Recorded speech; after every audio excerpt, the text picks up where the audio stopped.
This is Maurice Jones-Drew, and you're listening to the What's Bruin Show.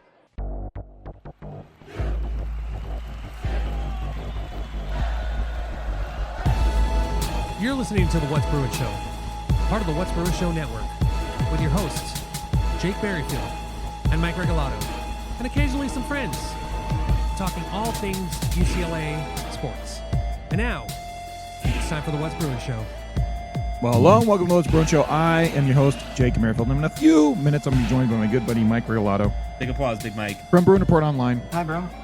And we'll be talking about men's and women's basketball as we head to the close of the regular season, into the Big Ten tournaments and all that stuff. And then the NCAA tournaments. I'm sure we're all very excited about that. But it's the What's Bruin Show on the What's Bruin Show network. Thank you for your support on Instagram and on Twitter or whatever, X. It's at What's Bruin Show. Email is what'sbruinshow@gmail.com, what'sbruin.substack.com, or patreon.com/what'sbruinshow, or what'sbruinshow.com is the place you can go to subscribe. We thank you for your support. We are just a little pirate ship floating around the podcast waters, following the Bruins, covering the Bruins for over a decade now, and we appreciate it. So for just a couple bucks, you could help us $2 in our mission to do that. It's somewhere around $2. The details are on the website. But thank you. You could also get the show on YouTube. Just go to YouTube search bar, search What's Bruin Show. Look for the UCLA Bruin stuff, the What's Bruin Show stuff, not the stupid Boston stuff. F Boston. For those stupid Boston Bruins. But you can also call the show on the hotline. And we got some hotline calls this time to keep the hotline alive and well, and we appreciate that. 805-399-4WBS, Suck It, Reno, Troy. And the Shame Dog called in, gave us a hotline call to keep the line alive, as well as a few of you others. But here's Shame Dog first. This is Shame Dog.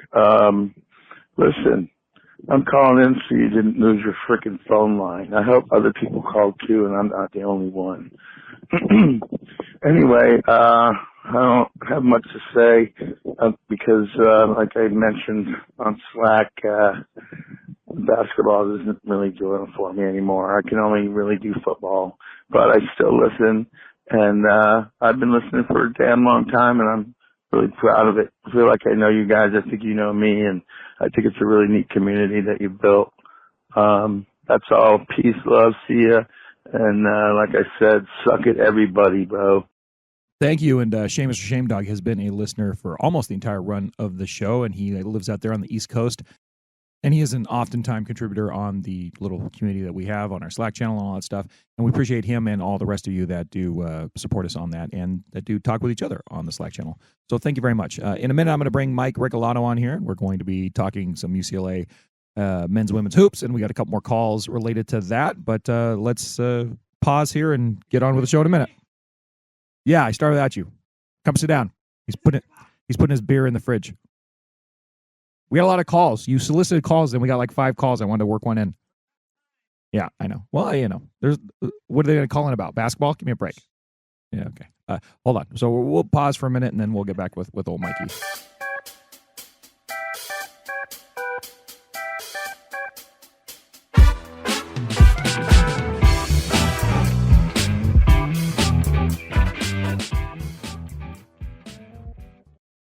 All right, so I got my good friend Mikey Regalado here. Mike Regalado. And he's from Bruin Report Online.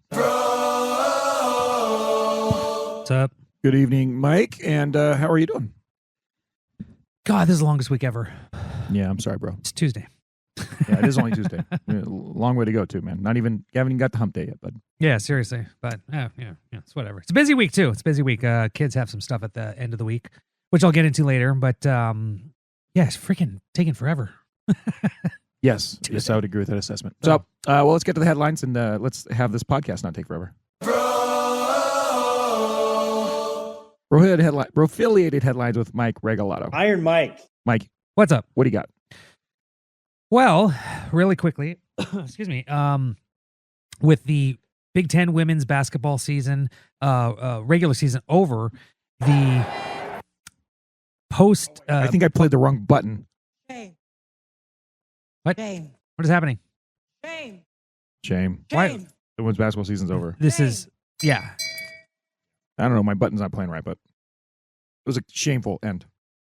Yes, but this counteracts what I'm going to talk about, Jake. Okay, counteract it then. God damn it. Turn our frowns upside down. 5 Bruins receive all Big Ten women's honors. Go Bruins! Led by a one Miss Lauren Betts, who was the unanimous Defensive Player of the Year. Thank you very much. Kiki Rice and Lauren Betts were also first-team selections. He's just a baller, man. Janiah Barker was the Big Ten 6th Player of the Year. Just a baller, man. London Jones was an honorable mention. Straight baller. For the coaches, actually. And Gabriela Jaquez was an honorable mention by the media. Go Bruins! So 5 Bruins, postseason awards, well-deserved. Yes, And- for your second place Big Ten Bruins. Yes, exactly. And other people won like Player of the Year and Coach of the Year, but I don't want to get into that at all. Look at the article on Bro. Very good. We did have some breaking news on Monday. Or last week, actually. Breaking news on a weekly basis. It's been a long week, Mike. It's been That was only last week. Seriously. A one Mr. David Singleton went on the Twitters and said that he wants to, I forget, oh God, I'm so going to horribly paraphrase. He basically wanted to talk about UCLA men's and women's basketball, try to figure out a way to get people out to Poly. The tweet was, I like to engage with the Bruin community. I would even like to do a Q&A on here. I feel like connecting and engaging with the fans like yourself. I feel like engaging with the fans like yourself will lead to more attendance for both UCLA men's and women's basketball, which the school desperately needs in March. #Go Bruins. And then you, Johnny on the spot, replied with something like, that's what I do. I ask the questions. I ask the hard questions. Yeah, which was, hey, do you want to come on the What's Bruin show? Yeah, exactly. And then his response was, and it's a very strong response, right? There is a 100% chance that I would like to be a guest on the What's Bruin show when I come home. That was very good. That was good. Actually, that horn is too low. There we go. Even better.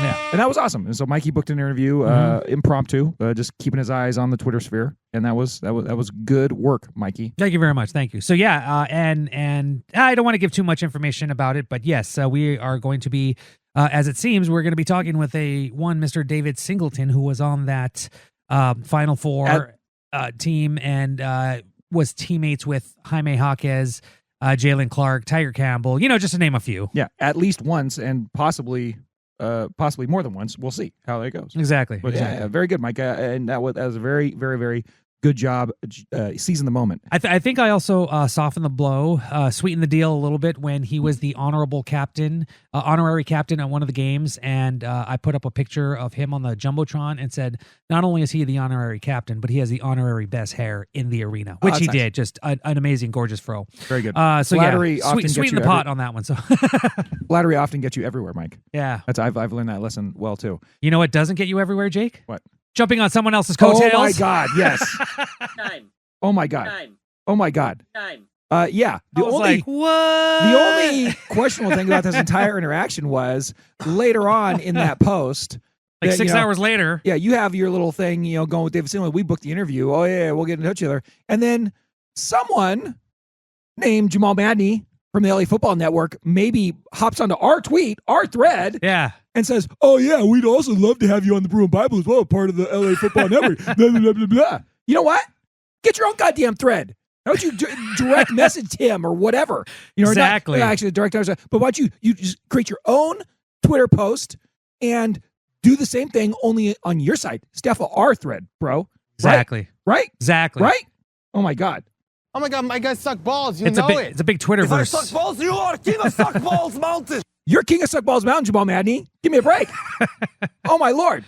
Gee whiz. You could have done this completely separate. Yeah. You could have quote tweeted your own, buddy. All right. Wow, Well, whatever. Social media wars. This is awesome. And we love all of our fellow Bruin podcasting community folks. Hell yeah. And we'll see you in the Chancellor's box, maybe. Oh, wait, they won't let us in. But that's fine. All right, moving on. So we got Singleton. That's very fun. Mikey, what else did you have for headline-wise stuff? Anything? That was about it. I kind of briefly looked at the NFL Combine, but I just had a busy freaking weekend. Kay Madrano seemed to do well. Moluki Monteveo, he looked like a baller during his drills. He's just a baller, man. So yeah, but I haven't checked up on the other guys, Jay Toya, Schlesinger, and the other guy. There's a fifth one. Yeah, I forget. Anyway, it'll come to me. But yeah, that's basically it. The NFL draft will be at the end of the month, I believe, heading into April. 3 days Yeah. at the end of the month. So yeah, some Bruins are going to be picked up. And as I wrote last week, Oh yeah, I'm looking Femi, that's who it was. Femi, yeah. Because Femi, we did talk about this last week. He is projected to be a first-round draft pick, which good on him. So I hope he did enough in the combine to warrant such a claim by some guy, Mel Kiper. Mel Kiper. Can't talk today, Jake. Can't talk. Yeah, I'm as you're saying this, I'm actually looking at a tweet that UCLA football put out on March 3rd, so yesterday, and it was just a highlight package of all the Bruins at the combine. Pretty cool. Fun little video to watch, only 41 seconds. So we just retweeted it, but go to UCLA football, at UCLA football, and check it out. It starts with Kane in the sprinter's box, and they have a cool little black and white footage of him. They filtered, obviously, to do a 4.4 something 40-yard dash. It's pretty nice. Good job. And then all the other guys like hitting bags and catching and stuff like that. So pretty cool stuff. Neat to watch. So, all right. Well, let's close the headlines then for the Brofield headlines. And let's get to some basketball talk, I guess. Sure. UCLA. UCLA. Fight, fight, fight. Men's and women's. Women's and men's. Second place and sixth place? Fourth, fifth, Fourth? I think they still have a chance to make the top four. They still have a chance. Yeah. But I mean, like, they're like literally like in sixth place, I think, right now. The men's. Yes. I feel like. Yeah. And the women's is Fifth or sixth, yeah. something like that. Yeah, they we'll get into it, but they did not do themselves any favors against Purdue last week. Anyway, No. Where do you? Well, let's just start with the headline because it was the biggest game of the weekend, and the Bruins spectacularly flopped. It was, which is weird because a giant trombone. Because Wednesday, the day after we recorded, they went up to Wisconsin, and I said they needed to have another game that really, puts them right back in that mentality of really whooping on teams, and they did, 91-61. So it was looking like taking on USC at Pauley Pavilion on Saturday would be a different story than it was a few weeks ago when the Bruins lost to the Trojans at the Galen Center. Yeah. It was the same script. It basically. was. Yeah, It they was ended up losing script. 80-67. It wasn't.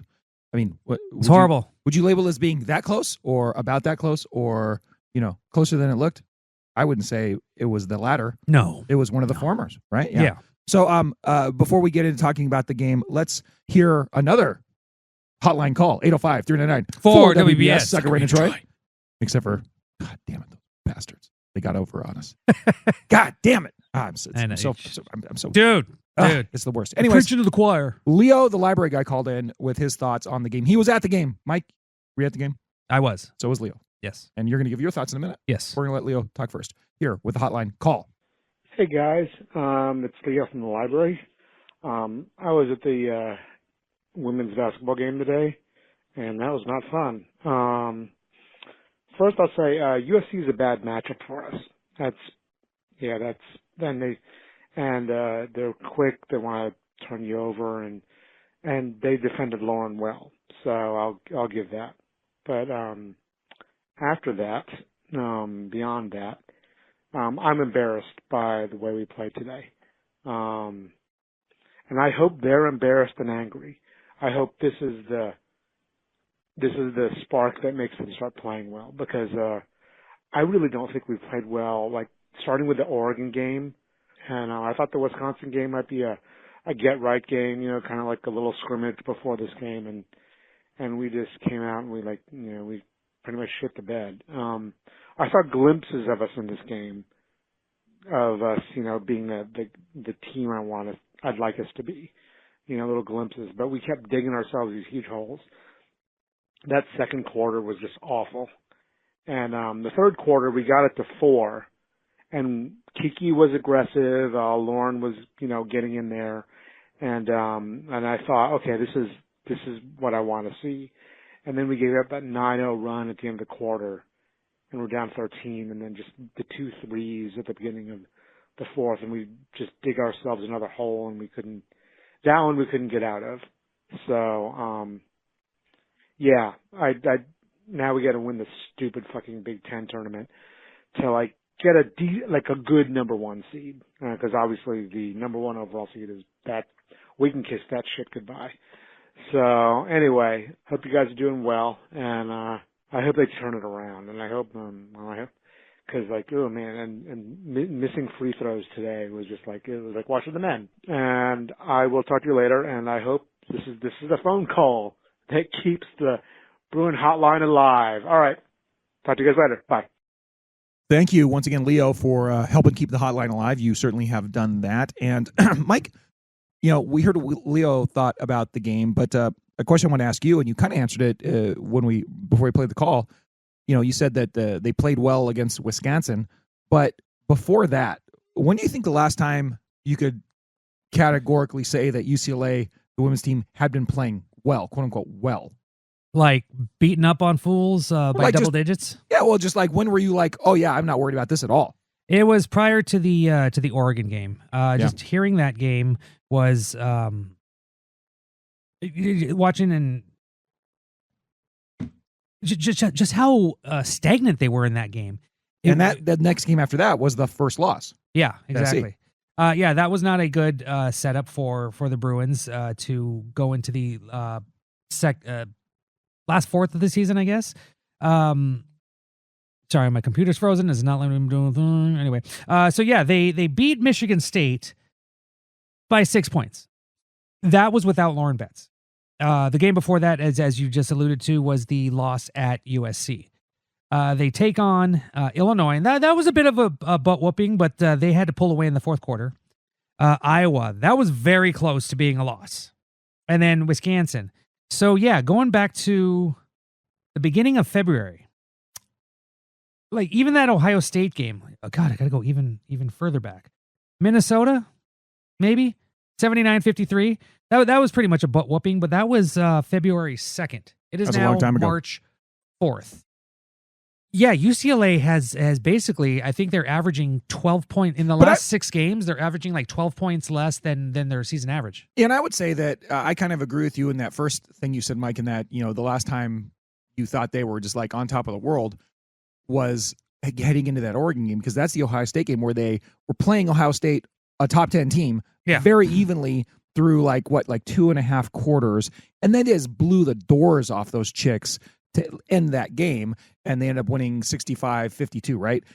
And then we're like, oh, everything's cool here. These guys are number one with a bullet. They're gonna, finish the end of this, go to the rest of the season, maybe pick up one loss. That SC game's out there still, but whatever. They certainly aren't going to get swept by the Trojans. Oh God forbid that happens. Oh yeah, the Trojans already have there's revenge on their mind. They're not going to let that happen in their own home. Trojans already have a conference loss, so as long as you just split that, you're going to win the title. Blah blah blah blah blah. Yeah, that's probably, I think, when we were not so worried. Yeah, to answer the question. Yeah, right? Exactly. So, with that being said, Mike. Oh man, you go into this USC game and everything is on the line. A Big Ten title, Corey Close's first conference championship, a number one seed in the Big Ten tournament, and potentially locking up a number one seed in the NCAA tournament. And you've been saying for a number of years now with Corey Close that she's been doing everything right for the most part, but she just needs to collect some sort of hardware for all the hard work she's putting in. Yeah. And the first checkpoint of this season had, not the first checkpoint. They were number one in the country for a month, or a month and a half or whatever. 12 weeks. 3 months. Yeah. So that certainly is something. Like, that's the first time UCLA women's basketball has done that. Yeah. But it is very, very, it really does take the starch out of the accomplishment when you finish the way they finished and lose the conference to your conference foe, to your arch rival. That certainly takes something from that accomplishment they had at the beginning of the season, going number one for most of the season. So you've said, and I'll let you get back to your thoughts, Mike, that she needs to get some hardware. Yeah.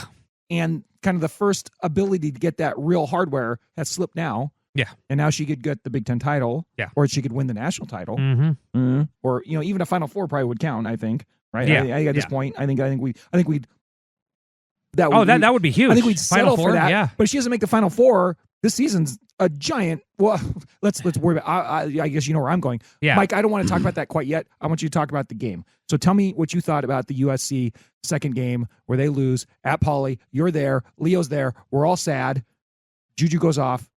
Yeah. Well, really quickly to piggyback on what you were saying, yeah, and I said this last year, she needs to have some success. It's great that she got her 300th win. Lauren Betts got 1,000 points in her career. She had a game high, a season high in blocks, which is a new UCLA record. But that's all well and good. But that's for UCLA. That's for the program. Yeah. Those are milestones that are going to have to be if they are hunted. Those milestones are within UCLA. Nobody following USC or Duke or UConn or Texas or whoever cares about those accomplishments. Just like, do we care that unless it's someone like Pat Summitt, who's like, or Gino Auriemma, who's just like most wins, most championships. You're more moving into wins goat than the championships. You're moving into GOAT territory. Exactly. Yeah, those obviously you pay attention to. But let's say your center gets 1,500 points for her career. Yeah, great, but we're not going to care. You're Nobody talking at about, any other program is going to care At this point, that for all of my NBA fans, like this is like LeBron getting his 50,000th point is a big giant freaking deal because every point he scores is the most of all time. And versus D'Angelo Russell getting like his 11th. Getting a season high in points. Get out of here, right? That's good. That's fantastic. And unfortunately, in this situation, Corey Close is D'Angelo Russell. Unfortunately, because she was right there. Could have had the Big Ten championship. Could have been her first hardware, and it is not. And why is that? Well, let's get into it. First things first. They never led in this goddamn game. No, they did not. It does not help when your opponent, the number 4 ranked team of the nation, goes off for the first 9 points, and then you're trying to catch up the entire game. What was it, 46-32 by halftime? UCLA only scored 12 points in that second quarter. The fact that you're this team that's been a powerhouse all season long, and it just kind of looked like they were Cubs rather than Bruins. They just were not. There was no ferocity, and a lot of people said it seems like UCLA is scared. And even the post-game review said the headline was UCLA has a USC problem. And of course they do. You have JuJu Watkins, who's the Big Ten Player of the Year, Lindsey Gottlieb, who got Coach of the Year, and she's done it in less time. She's gotten them to the promised land in less time than Corey Close has. That's got to sting a little bit, I would imagine. But still, you have this excellent team, and the offense is just not there. I did write, and I have been writing that Gabriela Jaquez and Kiki Rice need to step up in this game. Lauren Betts can't be the only one to do it. Well, someone heard me, and it kind of went by the wayside in another way. Jaquez had 7 points, 6 rebounds, 4 assists. Kiki Rice had 12 points, 2 rebounds, 6 assists. 3 for 13. 0 for 3 from 3. Yeah, although 10 All for our points were 11 from the line. from yeah. Okay, fine, but which that helps. But yeah, 3 for 13. Gabriela Jaquez 3 for 8. The one that really hurts, Lauren Betts 5 for 11. Even though she got a double-double, only 11 points, only 11 rebounds. She only shot the ball.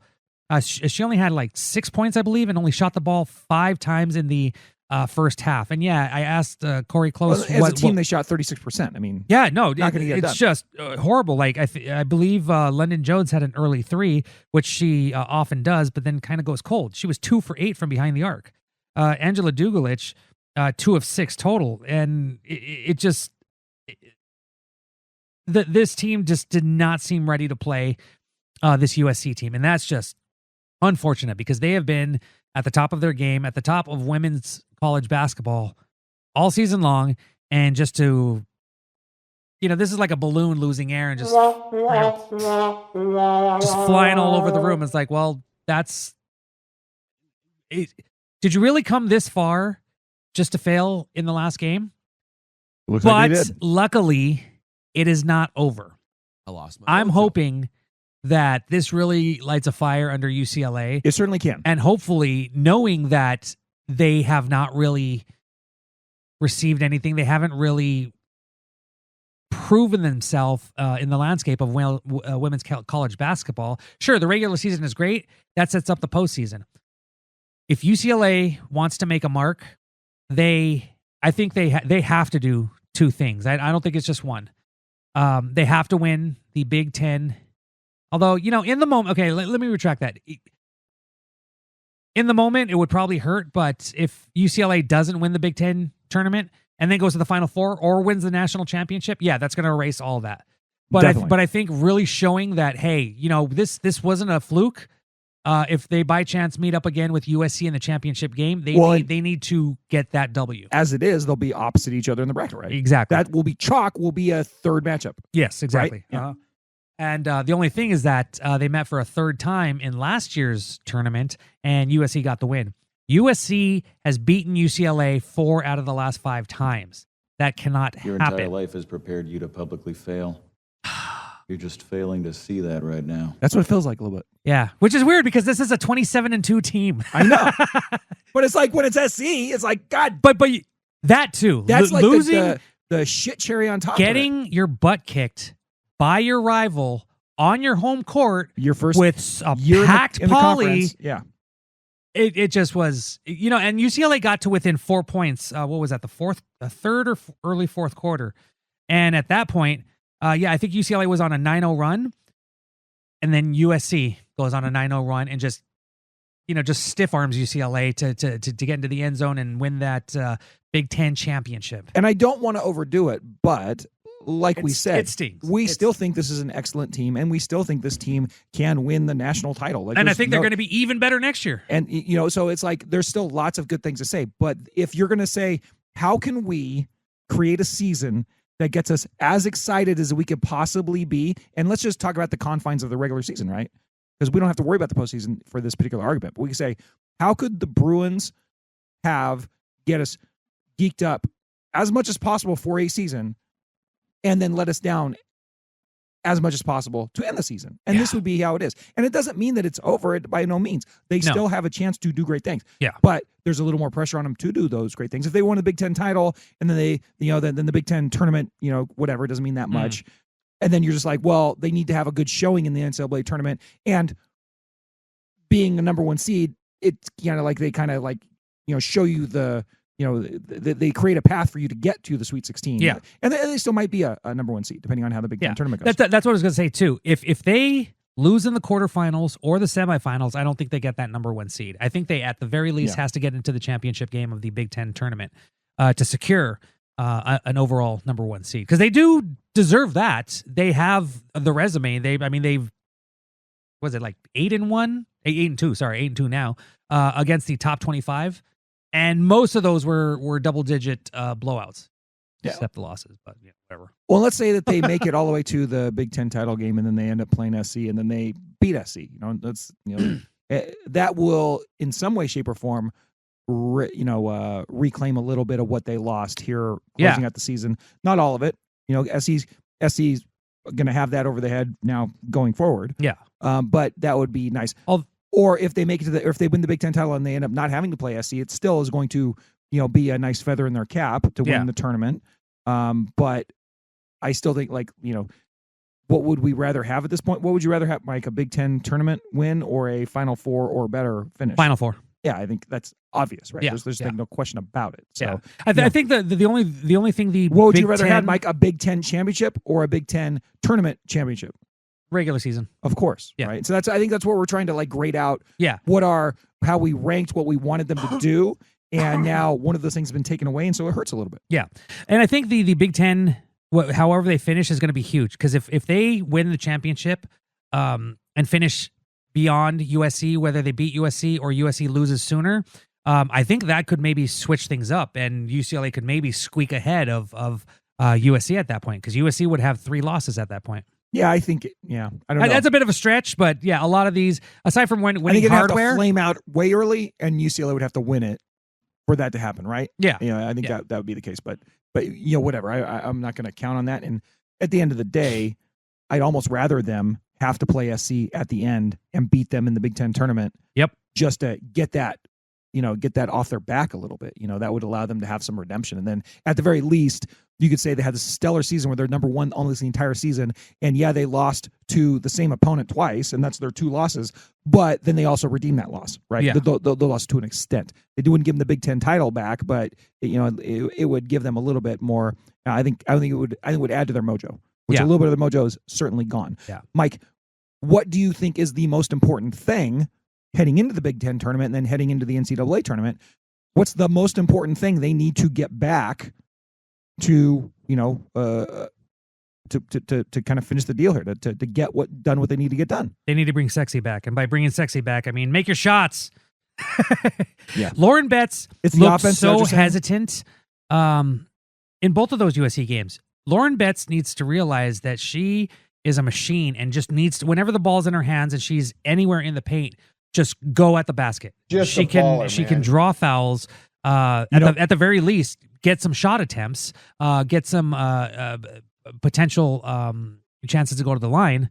And the 3-pointers, Dugalich, Gardner, and Jones, 2 out of 3 of those, I don't care which combo, needs to hit their threes.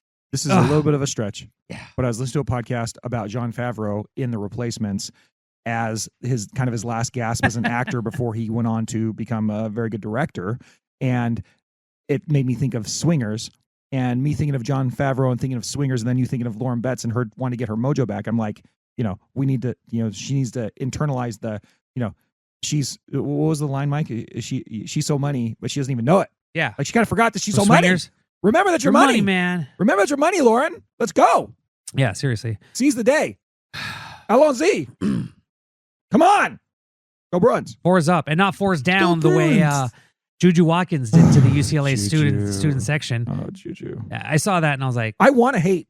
I really want to I want to talk shit about her, but you can't. She literally, by herself in the first game, just took the Bruins chain. You can't? And the second time, Jake, I'm just saying. Say Larry Bird's a great basketball player. F you. And actually, Larry Bird's the only one that I would.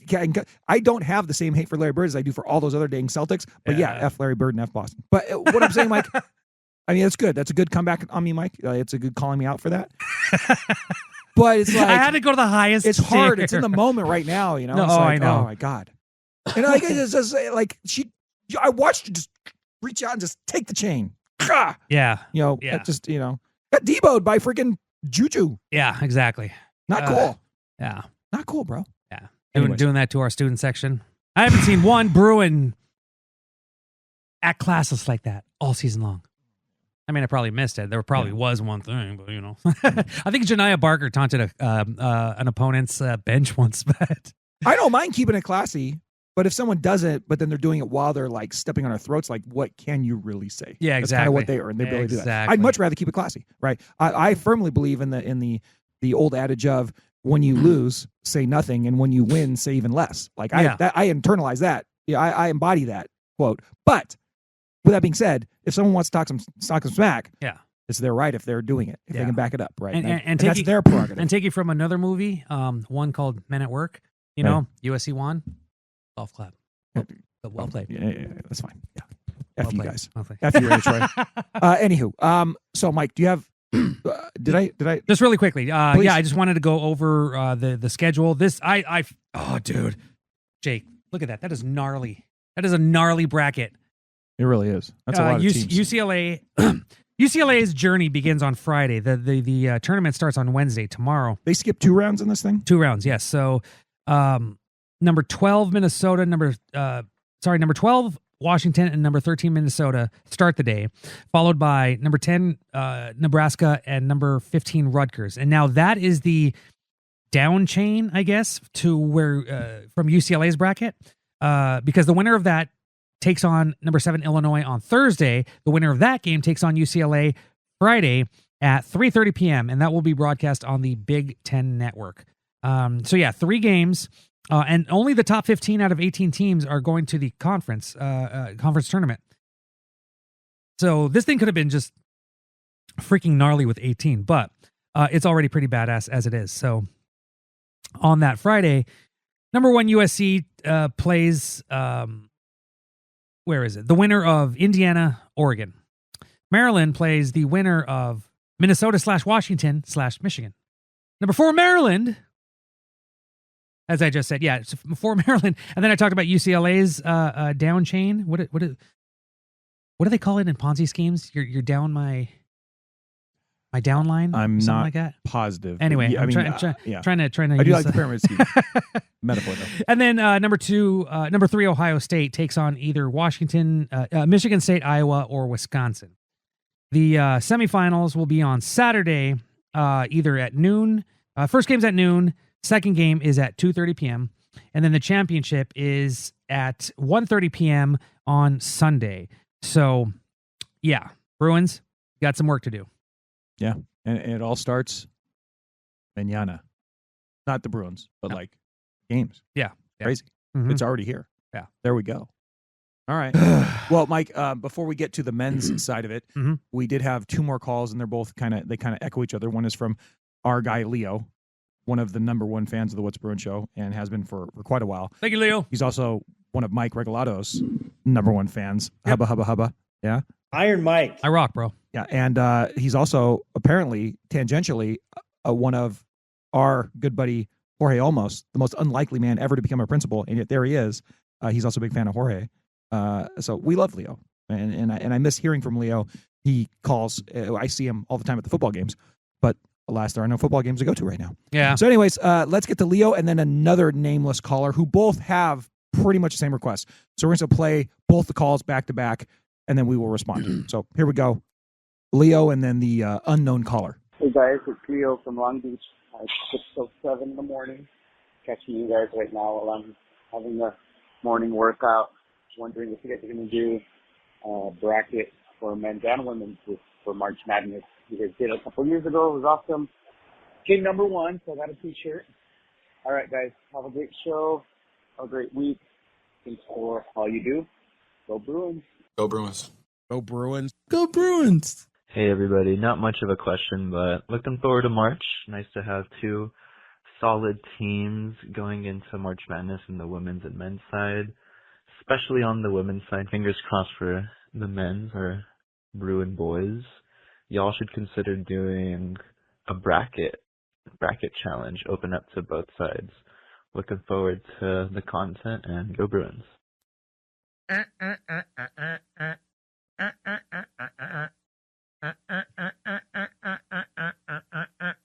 Fight! So, certainly we appreciate the calls, number 1. Thank you. We got 4 calls this week after asking for some last week, and that was awesome. You guys are all wonderful people.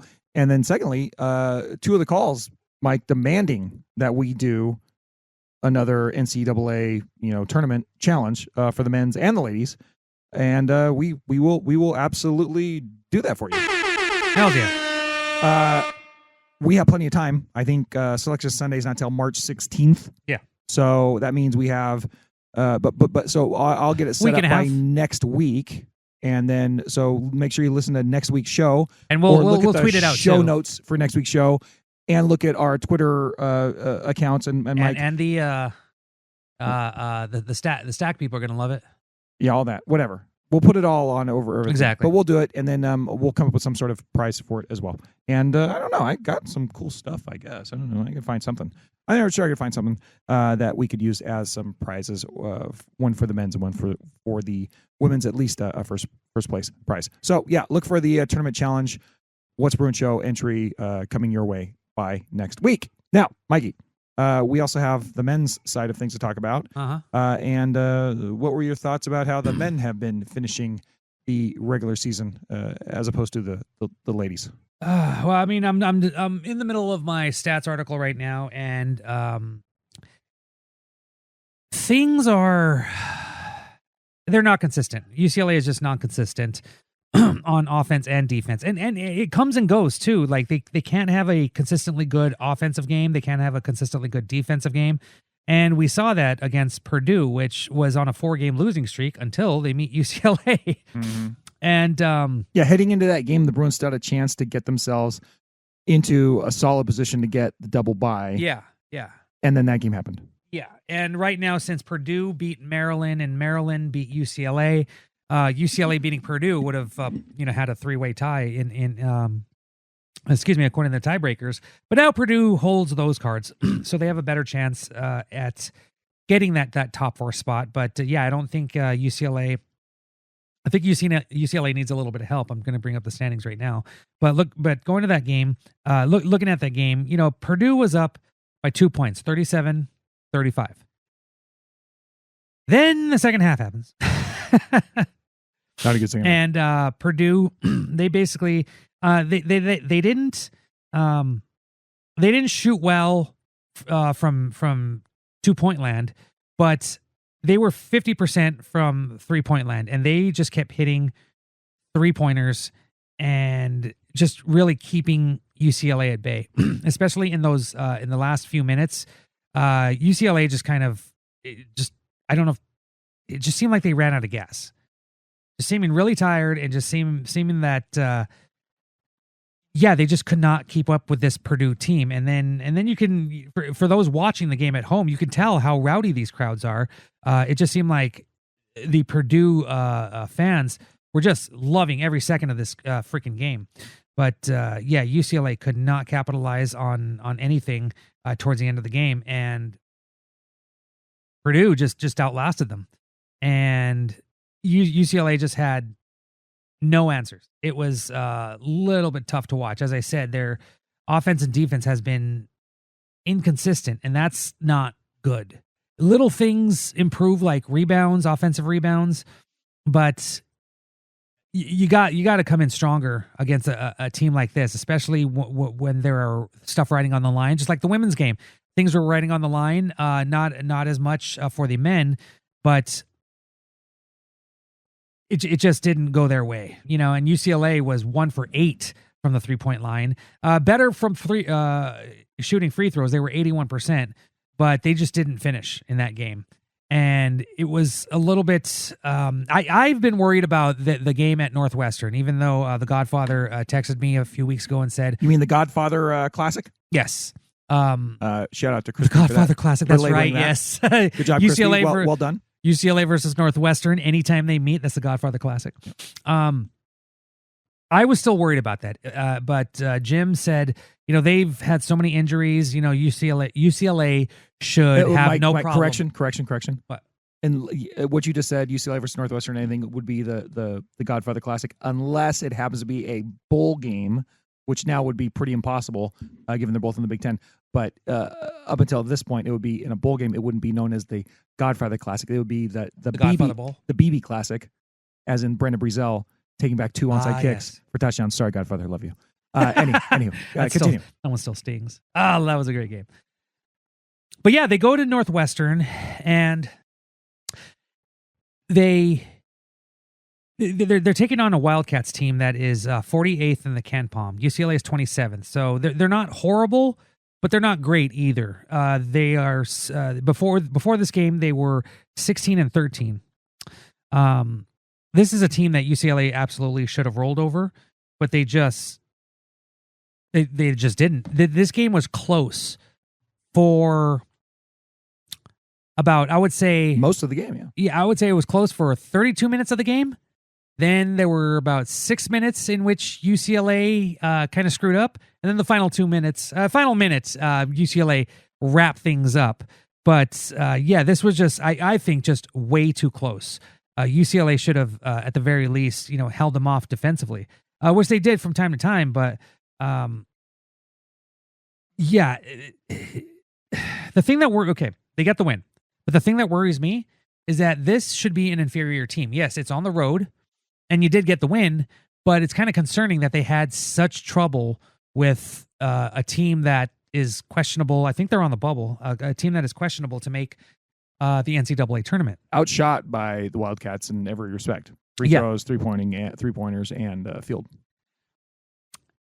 UCLA was up by, I believe, 12 or 14 with, I want to say 5 or 6 minutes left. My computer's real slow, so I can't really get to it, but now. And it seemed like it was all but wrapped up. And then Northwestern just kind of really put the pressure on UCLA. They went on I believe it was like an 11-0 run, something like that, and they got to within 2 points. They never, at that point, Quite got over the hump. Yeah, at that point, there were several, with about 6, 7, 8 minutes left. There were already 68, 67. Yeah, there were already a ton of ties, lead changes. It was literally back and forth until UCLA pulled away late in the game. And then Northwestern comes roaring back, and it's like 14 points with 3 minutes left. Crap. Y'all should probably do something. Luckily, the ball bounced to UCLA's way more than Northwestern, but that was just kind of troubling to see that UCLA has that lead. It kind of reminded me of an Alfred game. They think that they're going to win. They have a big lead late, and then they take the foot off their off the gas. And yeah, it was very reminiscent of Alfred. Another throwback. There was one point where UCLA inbounded the ball, and two guys double teamed. I think it was Sky Clark, and knocked the ball loose. And I wrote on Twitter, "Wow, Northwestern just Aaron Aflalo and Jordan Farmard UCLA." Going back to that Gonzaga Sweet 16 game. But yeah, that's it was almost in the same spot of the court too. I was like, I've seen this before. This does not end well for the for the team that's inbounding. Thankfully, the Bruins were able to pull it out. Yeah, luckily, and there was I forgot, there was something late where it gave UCLA 2 extra free throws, something dastardly, but I thought that was a little way too close for comfort, and absolutely, and of course, UCLA once again only received votes. They didn't get into the top 25. But obviously, you lose a game by double digits, even if it is on the road. That's going to keep you out, or that's going to drop you, regardless of what happens in your next game that you potentially win or eventually do get the win. So it's just a little bit troubling right now. I'm seeing the pattern here with UCLA, and a lot of people were talking about how last year UCLA did not do well. Then they rattled off 8 wins in a row, and then they just kind of started to suck again. UCLA did okay for the first half, had that horrible 4-game losing stretch, then won 7 games in a row, 8 games in a row. And then what? They've lost 3 of the last 5. That's very concerning. Like that, at this point in the season, UCLA should be a lot more consistent. Absolutely. And especially on defense. Defense has slipped away, and that's Cronin's bread and butter. So it's kind of head scratching why they're having so much trouble limiting teams. Also, the fact that Cronin just sometimes refuses to use a Diamara. And then when he gets in the game, freaking hell, this last game against Northwestern, where is it?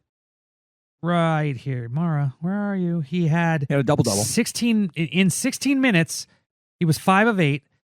Had a double-double, as you said. 11 points, 10 rebounds, 6 offensive rebounds, 1 assist, 3 blocks. It's just so bizarre. It's just so bizarre how Cronin. Because I think in the previous game, Mara didn't play as much. Right. I just don't get his rotations and substitution patterns, and I'm not the only one. A lot of people are like, "What is going on? Why isn't Mara playing more?" Yeah. So and don't get us wrong, because I think Mike questions the Cronin man a little more than I do, and that's okay. But it's all within reason, I think. And I think this. Oh yeah, I'm not saying he sucks, or I think this, or he's the greatest coach ever. But no, he's what's happening now is a product of his tutelage. Yeah, and there are some things you're like, man, you would think that he would be able to figure this out, and maybe he does have a reason for why he's not playing Mara more or playing him so sporadically. I don't know. I'd be curious to know how this, at the end of the season, what he's going to have to say about this. By no means, though, are we in a position of that low down, dirty, horrible, most overrated writer in the history of LA writers, Bill Plaschke. Just absolutely dreadful this last week with his stupid columns and this stupid viewpoint, and he's just the most wishy-washy piece of crap. I tried to avoid it. Ever. It's okay. Surmise That's all I'm going to say about it. Because he was talking. I read the first paragraph. This is every Bill Plaschke article. Oh, he doesn't make me feel good, so he should get out of town because he's not very good. You're And, right. oh my gosh. No, you're right about that. Oh, he's stepping on my feel goods. Oh, I'm Bill Plaschke and I suck. And I'm from Kentucky and I never could write and I can't feel the shoes of all the other great LA writers that have come before me. And now by default, I am in this position of the LA Times. And oh my God, I don't deserve any of it because I'm not very good at what I do. Hey, he's on First Take sometimes, I think, probably. Trash, Plaschke, trash. Anyways, a lovely man otherwise. No personal attacks here. I read that the first paragraph of that article and completely forgot about the LA Times paywall. So I read the first. Oh yeah. And it makes sense. Okay. So there was also a video with Baron Davis talking about why oh God, who there was another NBA player's son that committed somewhere, and they were talking to Baron Davis about that's why 5 stars aren't going to go to UCLA. Because of Cronin, the 5 stars, the elite ones want to play up and down basketball. Right. That was kind of the gist. There was a lot of talking over people, but you want to play a certain type of basketball, you need a certain type of players. And obviously, Cronin needs very strong, very mentally aware individuals, but also... And guys aren't afraid to be coached. True. In a way that is not like... the most popular form of coaching today, I guess. I don't know. I don't even know how to say that. But even still, it's, Cronin is lost. There's a reason he's not ranked. The team sometimes, as I say, is inconsistent. I think that they should definitely kick USC's butt this weekend because USC is just not good. Mm-hmm.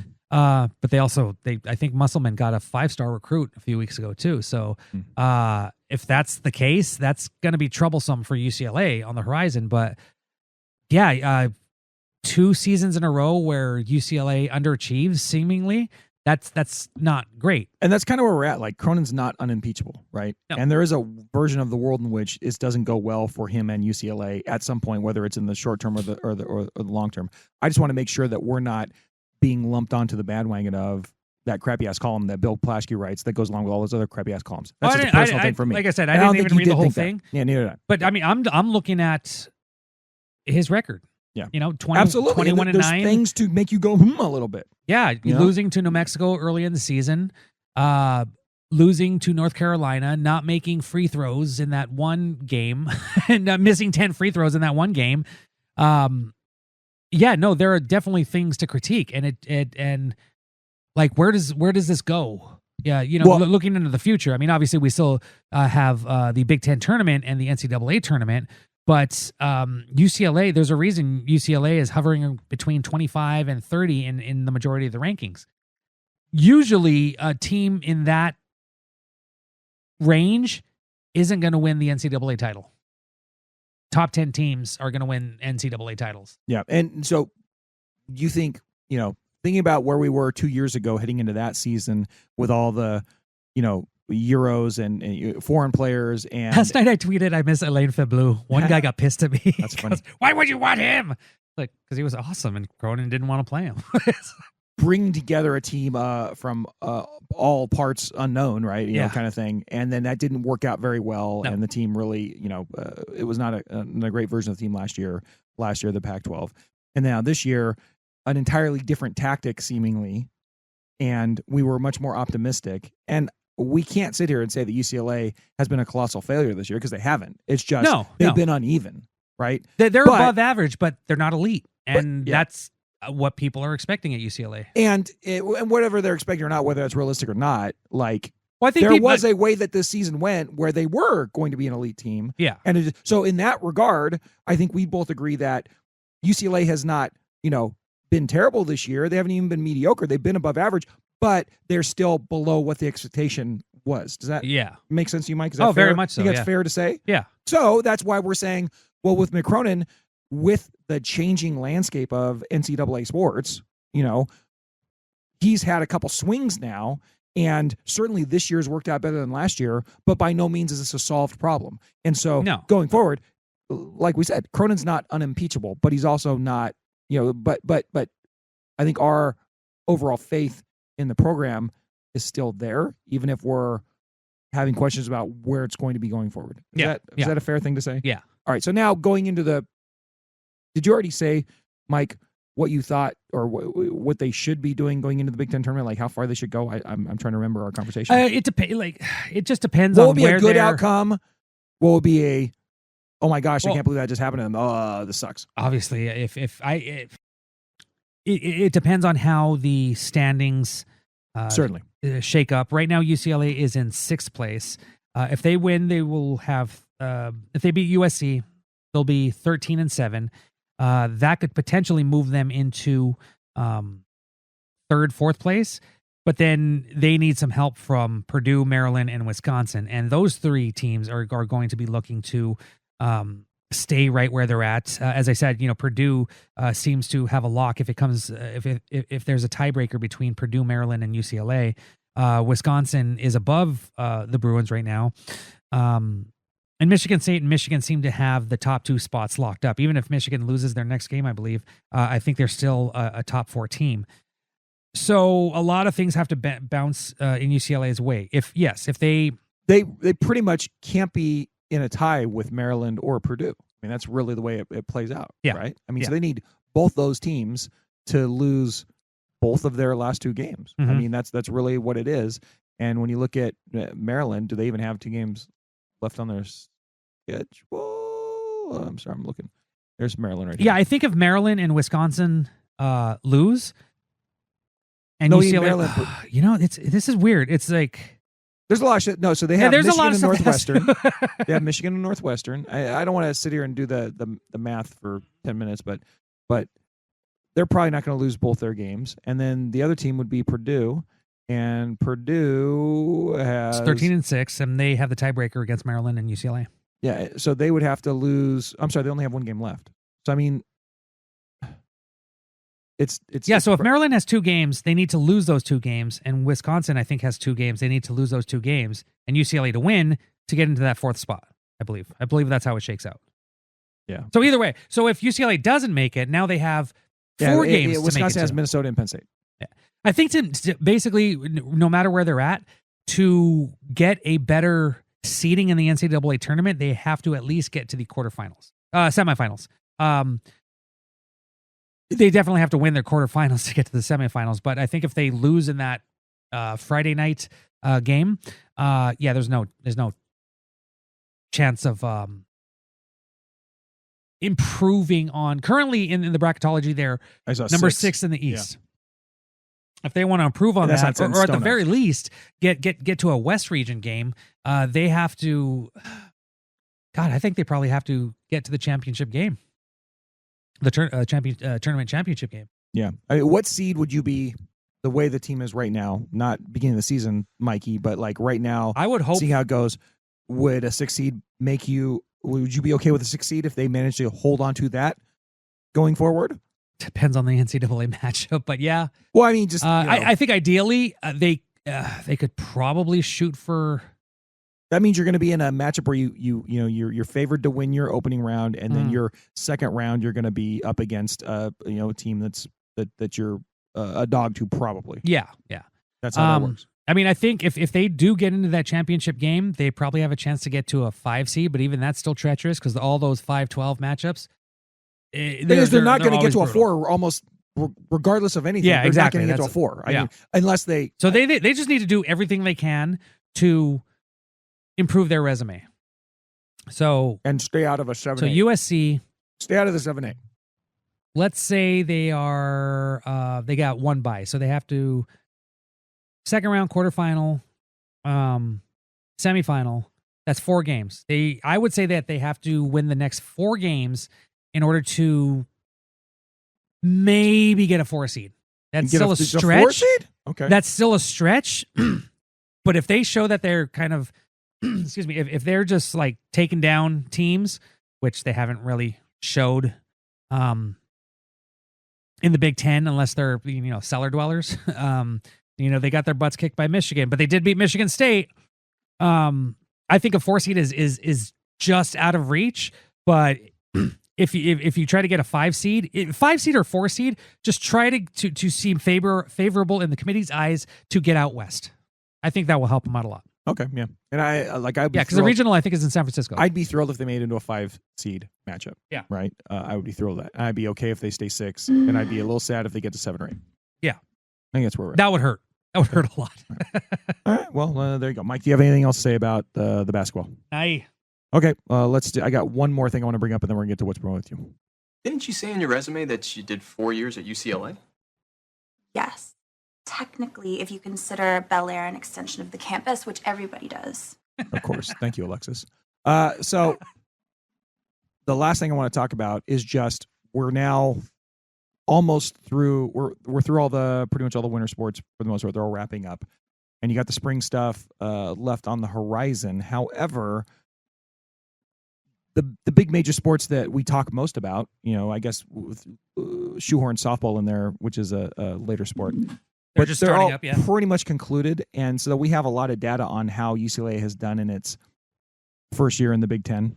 And I would say overall, Mikey, given what we thought could happen or would happen or what we were hoping for, especially focusing on football and the basketball schools, I'd say at this point, are we like a one of these? Or are we like one of these? Somewhere in the middle. I'd say, yeah, and trending towards at this point. But with that being said, I want to quantify it a little bit. I want to go through all the sports that UCLA has and where they kind of landed in the conference races so far as we know it.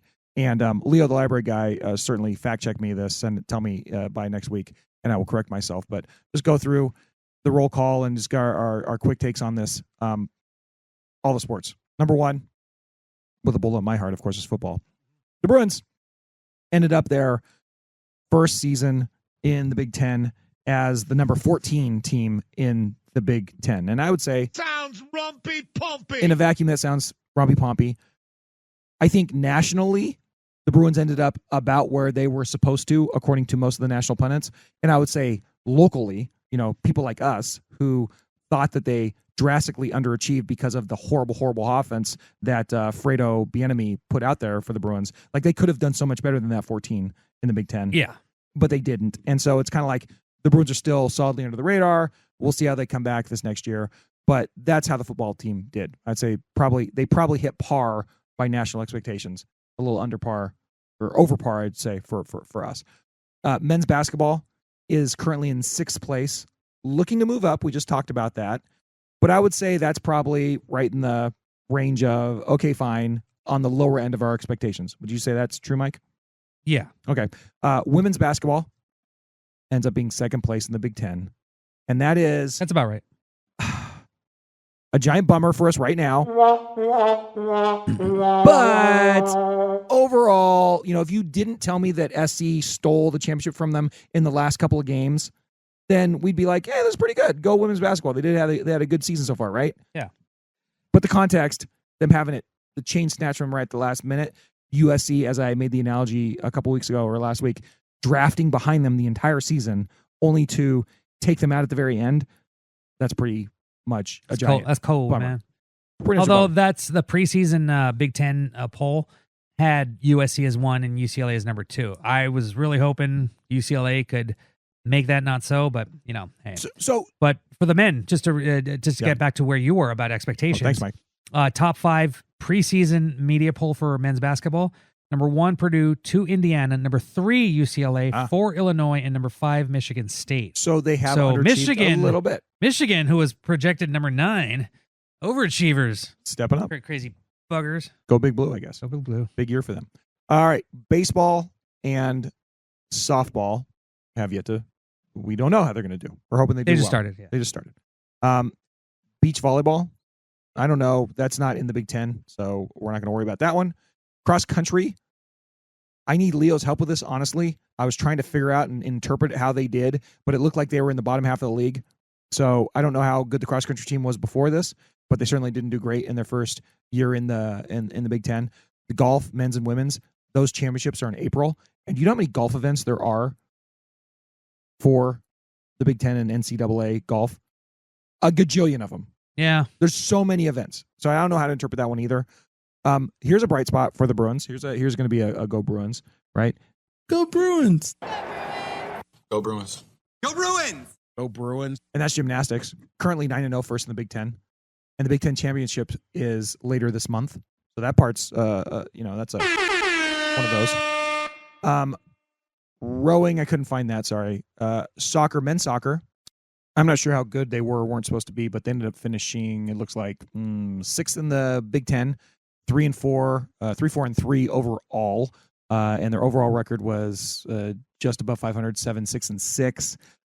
So by no means a powerhouse in the Big Ten. The women did much better than that, but of course it's kind of like women's basketball in that they ended up second fiddle to SC. The women's soccer team for the Bruins ended up 8-1-2. They ended up ranked in the top 20 nationally, but lost the conference to USC, who went 10-0-1, undefeated in conference for those Lady Trojan ladies. So there was a couple more results here too. Swimming and diving, have no idea how it works. The women were in the top 25 in some respect. I have no idea how the conference works for that. Conference play, the men's team was 0-5 overall, hasn't started conference play yet. Women's team hasn't started conference play yet, but they're 5-3 overall, so they're looking a little bit better. Track and field, in the indoor, the men were 11th, the women were 10th in the conference, right? Not in the country. And the outdoor is just starting. The championships are in May. Men's volleyball, hey, guess what? Coming off a national title. That's pretty awesome. Oh, wait, but the bad news is not the Big Ten. That's the Mountain Pacific Sport Federation. Yeah. That goes the same for water polo, who, guess what? Won the title. Ah, yeah! But it has nothing to do with the Big Ten. And women's water polo. Hey, not in the Big Ten. Yeah, sorry. 11-3, 1-0 in conference, though, in the Mountain Pacific Sports Federation. And the only one I'm neglecting there is women's volleyball, which 12th in the Big Ten. Yeah, they were not so great. Great. So that being said, I would say overall, Bruins' first year competing in the Big Ten, and mixed results at best, I think. Let's hope to do better next year. The gymnastics is the only one that really carried the flag, it looks like, and they still Big Ten champs have to finish. And then softball is out there. Hopefully they can do some big things. So there's a chance there for the Bruins to make some hay. Big things. I see what you did. Thank you, Mike. And then the women's team just came up just short, but still we're proud of their finish. Yeah. Finishing as predicted, I guess. Yeah. So, all right. Do you have any thoughts on UCLA's first year in the Big Ten, Mike? Fix the schedule. That's about it. Mike doesn't like I paused. I was like, what did I was like, goddamn TV I was like, schedule. there's at least one thing I don't like. Oh yeah, fix the schedule. We hear that, Mike. I hear you. I self-bleeped. That's okay, Mike. We appreciate that. Yeah, I got the bleep here somewhere. Where is it? Seriously. Oh my God. Here, Mike, say it again. Fix the schedule. All right, good job. I'll give you a double beep. Then. All right, what's wrong with you? What's brewing with you? You ask me. What's brewing with me? Yeah. What's brewing with you? What's brewing with me? What's brewing with you? Mikey, what's wrong with you? Not much aside from my two daughters having performances this week. My daughter is performing in a musical theater performance at her school on Friday and Saturday, and my daughter is doing a dance recital on Saturday. It was a weekend of having them prepare for that, getting homework done. This is quite a interesting first year of being a dad with a child in high school. So that's been pretty interesting. But in our downtime, the kids and I have really got hooked on Brooklyn Nine-Nine. When they came out, I would just didn't catch it. But over the last 6 months, Molly really liked it. The kids always ask me, "Hey, Dad, what's a movie or TV show you really like?" And I'm like, your aunts always talk about this show, Brooklyn Nine-Nine. I've seen it. It's okay. And so I actually did get into it, and especially over Christmas. But this last weekend, we kind of ran through the whole thing, but things were out of order and all that. So I didn't know exactly how things ended or how it happened. So me and the kids watched the final season, which was a shorter season. And it was weird because it was during COVID too. So you can actually see how actual life events affected not just filming, but storylines as well. So it was really good. I actually freaking really love that show now. I don't know why I wasn't into it sooner. Also, a lot of good performance in that show. Yeah. Oh God, such rapid fire comedy. Just hilarious. That's the name of my sex tape. And I've also my daughter Violet asked me about maybe getting Spotify, and I was like, you know what? Let me upgrade my Spotify so that you can have it on your phone. She's very appreciative of it. I am unfortunately sad about her genre choices, but she's growing up. She's her own person. As long as she represents like the Depeche Mode and the Pulp and all that, takes it to her friends. I don't care. David Bowie and such. But yeah, one thing I noticed, and I had to upgrade my subscription. I now get audiobooks now. So I am on top of it. So I was like, I haven't had time to figure out what I wanted to read. So I wanted something just to kind of like start me off quickly, get into the groove. So I read a while ago, and it just hit me last week. This book came out. It's called "Do What You Want." The story, Digital Underground, the story of Bad Religion. Oh, okay. And it literally goes Do back. What You Like is Digital Underground. Yes. Do What You Want is a Bad Religion a name of their songs, but absolutely love this book. And in the middle of it, I'm like, damn it, I kind of want to read this, but sometimes you just don't have time to read. And when you're in a car in Los Angeles, you probably have some time on your hands. Mike, so, I read 90% of my reading is actually audio. Oh, dude, I am on top of it. I'm going to catch up on my Chuck Palahniuk's. I started a Hemingway story, and I'm just gonna just hit up all of these books. But this is what just one to start, just so I can have it in the background. Nothing to think too deep about. But going into this, holy crap! There's some stuff about Bad Religion I knew, and others like I had no freaking clue. And just kind of following it along from an outsider fan's perspective to understand what was going on behind the scenes. Just pretty amazing considering the longevity of this band that's been around for over 40 years. It's insane, but I highly recommend that book if you want to, an easy read or listen. And it's funny too, because it is kind of like just a biography, but because it's Bad Religion and they had a hand in writing it, they're just as Bad Religion does. It's just laced with big words across the book. I absolutely appreciated that. So, Mike, what's the best Hemingway book? Book or short stories? There's one answer. Oh God. For Whom the Bell Tolls? No, wrong answer. Okay, wrong answer. What? It's absolutely The Sun Also Rises. Why, Mike? I don't know. I never read about a it. guy named Jake. What are you fucking talking about, Mike? Come on. My favorite is Kilimanjaro. It's good the Snows of Kilimanjaro. I think it's the Snows. No, that's a short story, and that's and I love the Unmovable Feast, Unmovable Feast as well. Yeah, I love that too. Anyways, I'm sorry, but I'm partial to that just because it's about Jake. Oh, totally. Yeah. So, anyways, do you like Chinatown? The Jake is Chinatown. I fell in love with that movie. Anyway, that's all I have. Jake, what's wrong with you? It was my wonderful daughter, my co-host on The Bare Minimum. It was her 21st birthday this The Bare Minimum weekend, and we did something pretty fun, Mike. I'm showing you a picture right now, Mike. What does this look like to you? This Hang right on, here. let me see. See, get over here close. It's a red stage, and there's a guy with a saxophone, and he's wearing what, Mike? What is he wearing? If you can tell, I wish I could zoom in on this for you. I don't know, lingerie. No, he's not wearing lingerie. He's wearing a gimp mask, Mike. Why would there be a gimp mask guy in a saxophone playing? Yeah, exactly. We went to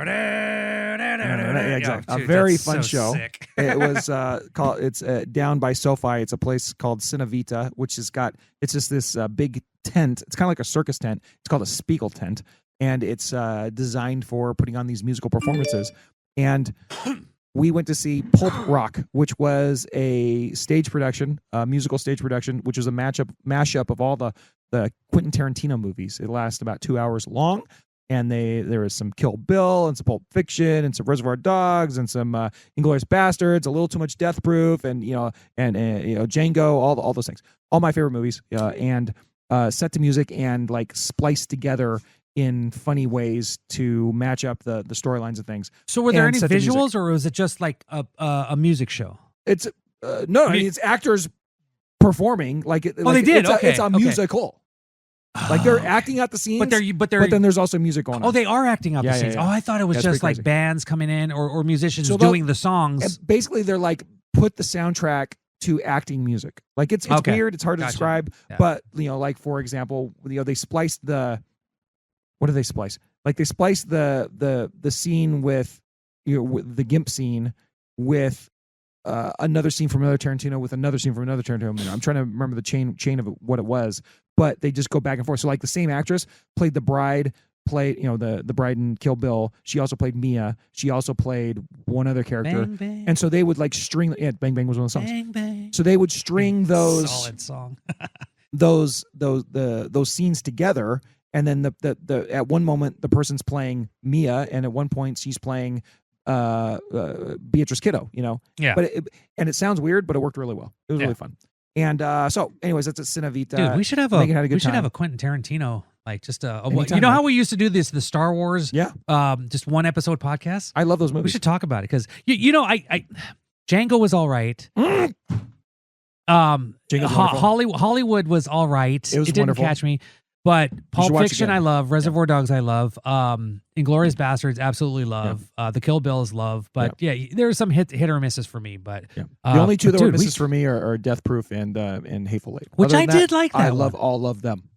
Did I see Hateful Eight? I can't remember. I don't think I did. Yeah. But, Anywho, it was a blast. And yeah, yes, no, we that should. seems awesome. Do So it anytime. this is a venue on the SoFi compound? Yeah, it's right next to the pond. It's across from SoFi, across from the pond. Yeah. Okay. So where's Cosm in all this? Right next to that. Oh, okay. So like if you're Okay. looking, if you're standing at SoFi, Yeah. looking to the west, looking towards the airport, Okay. Yeah. you're going to look over that pond, right? You're going to see the tent for Cinevita, and then It was a that's tent? that's straight to the west. It's a big giant circus tent. Oh, wow. If you ever been to Absinthe shit. in Vegas, it's in a setting like that. Okay. Theater in the round, Yeah. like very loungy, clubby, very cool, very fun. So basically, you're standing at SoFi, looking over the pond, looking to the west. You're gonna see the Spiegel tent westerly of you, Wow, and then nice. just southwesterly of the Spiegel tent or Cinevita, you're gonna see the big building that is Cosm, and it's wedged between two of the parking structures that they use for both of those venues. And then if you head south from there, you're gonna be over at the new stadium for the Clippers. Yeah. Into a dome. Yeah. And then if you keep heading west from the Spiegel tent and the Cosm, you're going to be at that new mall area apartment buildings that they set up that are Okay. right by, I think, like Prairie or something. Yeah. There you go. Anyways, Mike, so it was fun. Megan had a good birthday. We got home and we had this wonderful, one of my new favorite things. Normally we bake our birthday cakes and all that stuff, but this time I splurged and went and bought one from Susie Cakes. There's one in Woodland Hills. We got their celebration cake. It's fantastic. It's wonderful. If you like cake, go get something from Susie Cake. You will not be disappointed. Nice. It is very, very, very, very, very, very, very good. And Cool. yeah, it's not cheap, but it's very good. Anyway, so Mike, Yeah, try getting vegan cakes. Crap is expensive. Yeah, I don't know why I give it. They're good. No, there's some really good ones. Get down, and if Mike. you didn't- If you're lactose intolerant, I'm just saying, bro. Yes, you're right. Or, I'm sorry. Or vegan. I'm sorry that my intolerance show. Anyways, Mikey, it's been fun. All right, we're finishing up. It's not even 8 o'clock yet. And Good. we might even, I'm pretty sure we have a really solid guest next week. That's right. All right, Uh-huh. that's good. Yeah, Okay, good. yeah. So we'll have a very solid guest next week. Talk about something. And then in future weeks, again, Mr. David Singleton. Yeah, we're not even talking about David Singleton. No, We're talking about some this is other cool different. guest. Different. So it's cool. So we Yeah. got some for you guys. So make sure you listen next week. Until next time, Mikey, what do we say? Go Bruins. Good evening. Smoke 'em if you got 'em. That was the What's Bruin Show. Try us tomorrow. Same bat time, same bat channel. It's gotta be in or out, Mom. In or out. Well, I need the door closed. Thank you for your cooperation. Dude, bro, we play some ball on the West Coast. The final word is boob.